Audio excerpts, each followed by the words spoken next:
एक दिवा लावू जिजाऊ चरणी, एक दिवा लावू शिवचरणी, एक दिवा लावू शंभू चरणी, आमचा इतिहास हीच आमची प्रतिष्ठा. दीपावलीच्या हार्दिक शिवशुभेच्छा. आपल्या घरी सुख समाधान सदैव नांदो हीच जगदंबे चरणी प्रार्थना. जय शिवराय. तुम्हाला व तुमच्या कुटुंबियांना दिवाळीच्या हार्दिक शुभेच्छा. तर आजच्या व्हिडिओमध्ये आपण पाहणार आहोत की धनतेरसची पूजा मांडणी कशा प्रकारे करायची आहे, त्याचबरोबर यम दीपदान कशा प्रकारे करायचं आहे, ही संपूर्ण माहिती ही आपण आजच्या व्हिडिओमध्ये पाहणार आहोत. तर व्हिडिओ तुम्ही शेवटपर्यंत पहा. 10 नोव्हेंबर 2023 शुक्रवारचा दिवस. तर या दिवशी धनतेरस आहे. तर पहा, धनतेरसची पूजा ही सर्वांनीच करायची आहे, कारण प्रत्येकाला असं वाटतं की आपल्या घरात माता लक्ष्मीचं आगमन व्हावं, आपलं घर हे धनधान्याने भरावं. यासाठी धनतेरसची पूजा आपण सर्वांनीच करायची आहे.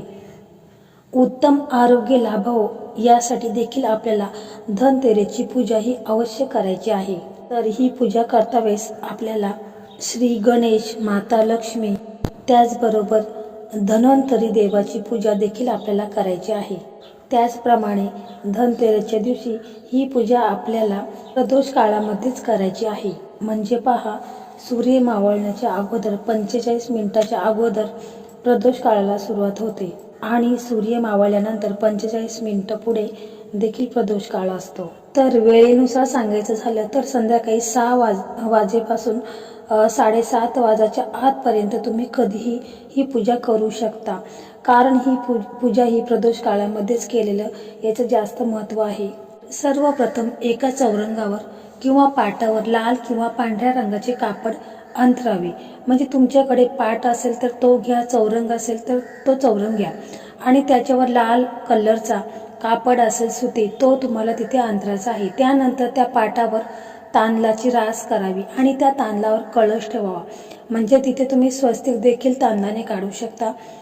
अशा प्रकारे तुम्हाला तांदळाची रास काढायची आहे. त्यानंतर बोडकी म्हणजे छोटी मडकी घ्यायची आहेत आणि त्यात 7 प्रकारचे धान्य भरावे. फक्त काळे उडीद भरू नये.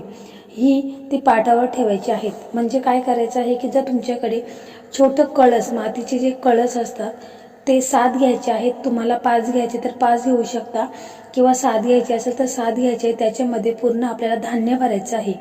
जे मूग, मटकी, काही हरभरा वगैरे काही असेल ते 7 धान्य आपल्याला त्याच्यामध्ये भरायचं आहे. फक्त काळे उडीद असतात ते आपल्याला त्याच्यावर भरायचे नाहीत आणि ते आपल्याला पाटावरती किंवा चौरंगावरती ठेवायचे आहेत. नंतर परत तांदळाची 3 रास कराव्यात आणि त्या तांदळावर धन्वंतरीचा फोटो आणि गणपतीची मूर्ती व गोपाळ, कृष्ण व कुबेर यंत्र हे सर्व एका एक करीत ठेवावे. जर तुमच्याकडे मूर्त्या किंवा फोटो नसतील तर त्याचे प्रतीक म्हणून पूजेची सुपारी ठेवली तरी काही हरकत नाही.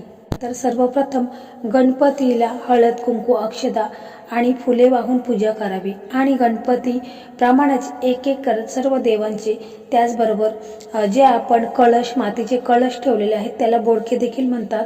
तर त्याच्यामध्ये 7 धान्य आपण भरून ठेवलेले आहेत. तर त्याला देखील आपल्याला हळद, कुंकू, अक्षदा, फुले ही अर्पण करायची आहेत आणि त्यांची पूजा देखील करायची आहे. आणि त्याच्यानंतर आपल्याला धन्वंतरीची आरती देखील म्हणायची आहे आणि त्यानंतर नैवेद्यासाठी आपल्याला गूळ आणि खोबरे ठेवायचे आहेत. तसेच आपल्याला जे धणे असतात ते देखील ठेवायचे आहेत. आपल्याकडे जे काही सोन्याचे दागिने वगैरे असतील किंवा आपल्याकडे पैसे असतील किंवा सुट्टे पैसे जरी असतील तरी ते देखील आपण या पूजेमध्ये याचा समावेश करायचा आहे. तर धन्वंतरी देव हा आरोग्याचा देवता मानलेला आहे, त्यामुळे आपल्याला त्याच्या पुढे प्रार्थना करायची आहे की आमच्या घरातील सर्वांचं आरोग्य हे चांगलं ठेव. अशा पद्धतीने आपल्याला मनापासून प्रार्थना करायची आहे.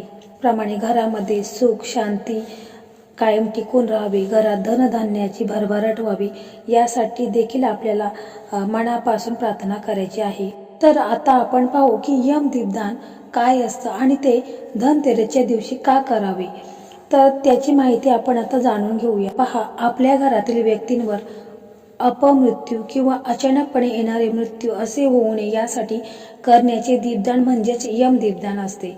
आता तुम्हाला प्रश्न पडला असेल की अपमृत्यू किंवा अचानक मृत्यू हा काय प्रकार आहे? तर अपमृत्यू किंवा अचानकपणे मृत्यू म्हणजे ॲक्सिडेंट होऊन मरण येणे किंवा साप चावून मरण येणे किंवा शॉक लागून मरण येणे म्हणजेच नैसर्गिकरित्या येणाऱ्या मरणापेक्षा कुठल्याही घटना किंवा कारणाने अचानकपणे येणारा मृत्यू याचाच अर्थ असा होतो।